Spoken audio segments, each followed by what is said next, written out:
আল্লাহর নবী বলেন, আয়েশা, হাসরের ময়দানটা তো কঠিন, ওরে জমিনটা সূর্যের গরমে তামা হয়ে যাবে, অন্যদিকে জাহান্নামের আওয়াজ। ওই সময় আমার আল্লাহ রাগান্বিত আওয়াজ দিতে থাকবেন, লিমানিল মুলকুল ইয়াউম লিল্লাহিল ওয়াহিদিল কাহ্হার। এমন আওয়াজ দিবে, হাসরের ময়দানটা থরথর করে কেঁপে উঠবে, এত কঠিন অবস্থা হবে। জাহান্নাম চিৎকার দিয়া বলবে, আল্লাহ বেনামাজি আমার পেটের মধ্যে দাও। বলেন, গায়বী একটা আওয়াজ আসবে রব্বে কারীমের তরফ থেকে। রব বলবেন, ফেরেশতা, আমার বান্দাকে কষ্ট দিস না, জান্নাতের বিছানা কবরে বিছায়া দাও, আমার বান্দার কবরকে প্রশস্ত করে দাও, জান্নাতের সাথে দরজা খুলে দাও। আমার ভালোবাসার বান্দা দুনিয়াতে গরমকে উপেক্ষা করে নামাজে দাঁড়ায় গেছে, আল্লাহর মহব্বতে বান্দা নামাজ ছাড়ে নাই, তেলাওয়াত ভুলে নাই। আমি আল্লাহ বান্দাকে ভুলতে পারি না। ফাযকুরুনি আযকুরুকুম।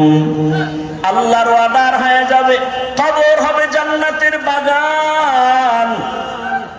কিন্তু যারা গুনাহ নিয়ে কবরে যাবে, আল্লাহর ফেরেশতা যখন প্রশ্ন করবে, রবের পরিচয় দাও, গুনাহগার বেনামাজি তখন আফসোস করবে, হা হা লা আদরি, আমি কিছুই জানি না, কিছুই জানি না।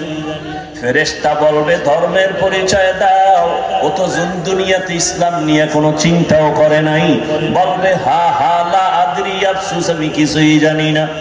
আবার যখন বলবে, রহমতের নবীর চিনুনি, জীবনে তো রহমতের নবীর সুন্নতের আমল করে নাই, মেসওয়াকের আমল নাই, দস্তরখানের আমল নাই, নিজেও দাড়ি রাখে না, অন্যে রাখে পছন্দ করে না, নিজেও হালাল খায় না, অন্যে খায় পছন্দ করে না। রহমতের নবীকে দেখে চিনবে না, বলে চিনি না আমি, হা হা লা আদরি। আর সাথে সাথে রব্বে কারীমের তরফ থেকে গায়বী আওয়াজ আসবে, আল্লাহ তাআলা বলবে, ও ফেরেশতা, এই নাফরমানের আর কোনো সুযোগ দিও না, একে ধরো,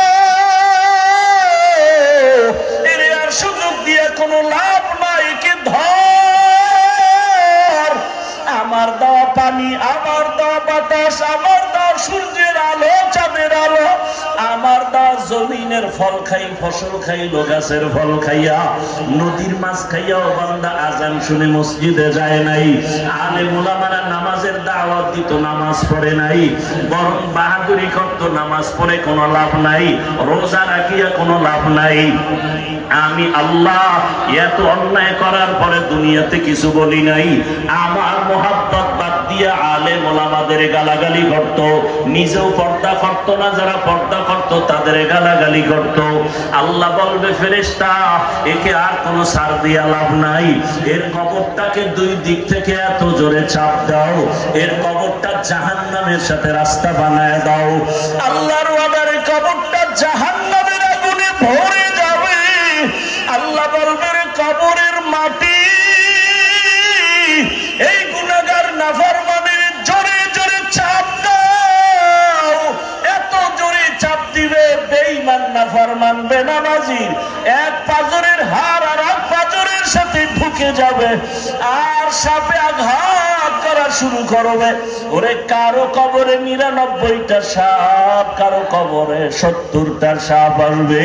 ও আমার কলিজার যুবক বাবারা, ও বৃদ্ধ বাবাজিরা, ও পর্দার আড়ালের মা বোনেরা, একটু আগে আপনারা নিজেরাই স্বীকার করলেন, আপনার আল্লাহ আমার আল্লাহ এক, নবী এক, কোরআন এক, কাবা এক, ধর্ম এক, কালেমা এক, কাফনের কালারও এক, কবর এক, প্রশ্ন এক। তারপর কেন আপনাকে টুপির বয়ান করতে হবে? আপনাকে কেন পর্দার বয়ান করতে হবে? আমি টুপি খুলতে চাই না, আর আপনি টুপি দিতে চান না। আমি দাড়ি কাটতে চাই না, আপনি রাখতে চান না। আমি মসজিদে না ঢুকলে কষ্ট পাই, আর আপনার ঢুকতে গেলে কষ্ট লাগে।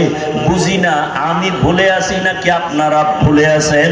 এরপরেও তো পাও ধরে ধরে উলামায়ে কেরাম আপনাদের বুঝায়, এত বিরোধিতা করেন, তারপরও কোনো উলামায়ে কেরাম গালি দেন না। আরে সরকারি চাকরি করে, বেসরকারি চাকরি করে যারা, দৈনিক ৮ ঘন্টা ডিউটি, মাসে ২০,০০০ 10,000 টাকা বেতন পায়, নিম্নে আরো কত বেশি পায়, আবার বিভিন্ন ভাবে আরো ইনকাম আছে। কিন্তু একবারও কি ভাবছেন বিবেক দিয়া, একজন আলেম মসজিদে ইমামতি করতে গিয়া 24টা ঘন্টায় ডিউটি করে, বেতন 10,000, গ্রাম এলাকায় 5,000-এর বেশি দেওয়া হয় না, তাও মাসে মাসে ক্লিয়ার না। একজন ইমাম 24 ঘন্টা 12 মাস ডিউটি করিয়াও বেতন ঠিক মতো না পাইয়া কোনদিন ইমাম কোন কমিটির বিরুদ্ধেও বলে না, বদদোয়াও করে না, বরং মোনাজাতে চোখের পানি ছেড়ে দোয়া করে, হে মালিক এলাকায় শান্তি দাও, ব্যবসায় বরকত দাও, কবরওয়ালাদের জান্নাত বানায় দাও, অসুস্থ রোগীরে সুস্থ বানায় দাও। ওলামায়ে কেরাম এত কষ্ট করিয়া নিঃস্বার্থভাবে আপনাদের পেছনে দৌড়ায়, ও আল্লাহর বান্দারা, এরপরও যদি আলেমের কথা না শুনিয়া বিরোধিতা করিয়া কবরের বিছানায় পড়িয়া যান, আল্লাহর ওয়াদার হয়ে যাবে জাহান্নামের ফেরেশতাকে ধর, ওরে আমি এদের আর কোনদিন ছাড় দিব না, এদেরকে কিয়ামতের দিন টানতে টানতে জাহান্নামের দিকে নেওয়া হবে, আর অর্ডার হবে, ওয়াসিকাল্লাযীনা কাফারু ইলা জাহান্নামা যুমারা হাত্তা ইযা জাউহা ফুতিহাত আবওয়াবুহা ওয়া ক্বাল, আল্লাহ তাআলা জাহান্নামের অর্ডার করবে, কে ধরে নাও। কিয়ামতের ময়দান এমন কঠিন ময়দান হবে। আম্মা জান আয়েশা বলেন, একদিন দেখি রহমতের নবী আমার হুজরায় বসে গুনগুন করে কান্না করেন। আমি আয়েশা ভয় পেয়ে গেলাম, বুঝি আমার বেয়াদবি হয়ে গেল। আমি গিয়ে জিজ্ঞাসা করলাম, ইয়া রাসূলুল্লাহ আপনি কাঁদেন কেন? মায়ার নবী কয়, আয়েশা আমার যখন খাদিজার কথা মনে পড়ে চোখের পানি ধরে রাখতে পারি রে আয়েশা। ওরে আরবের মানুষ আমাকে যখন তাড়াইয়া দিত, ওরে আমার জন্মভূমিতে থাকতে দেয় নাই, ওই সময় আমার খাদিজা আমার জীবনের বড় সফলতার চাবি হয়ে আছে। ও আয়েশা, খাদিজার কথা মনে যখন পড়ে চোখের পানি ধরে রাখতে পারি না, আর যখন হাসরের ময়দানের কথা মনে পড়ে কান্না করি। কেন ইয়া রাসূলুল্লাহ? আল্লাহর নবী বলেন, ও আয়েশা হাসরের ময়দানটা তো কঠিন,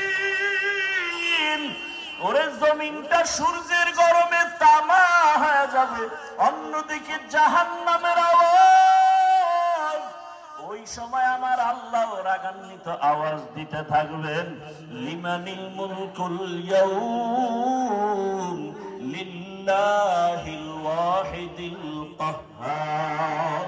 এমন আওয়াজ দিবে হাসরের ময়দানটা থরথর করে কেঁপে উঠবে, এত কঠিন অবস্থা হবে, জাহান্নাম চিৎকার দিয়া বলবে, আল্লাহ বেনামাজি আমার পেটের মধ্যে দাও, তোমার গুনাহগার বান্দা বান্দি আমাকে দাও, ক্ষুধা লাগছে।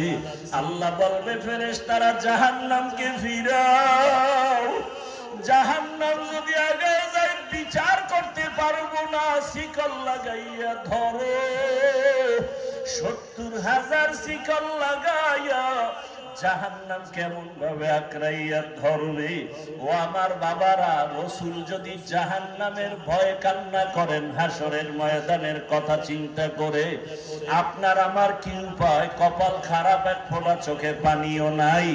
ওরে ডানে বামে তাকাইয়া দেখো, এই বান্দার চোখে কেন পানি? ওরে ও টাকার জন্য কাঁদে না, বাড়ির জন্য কাঁদে না,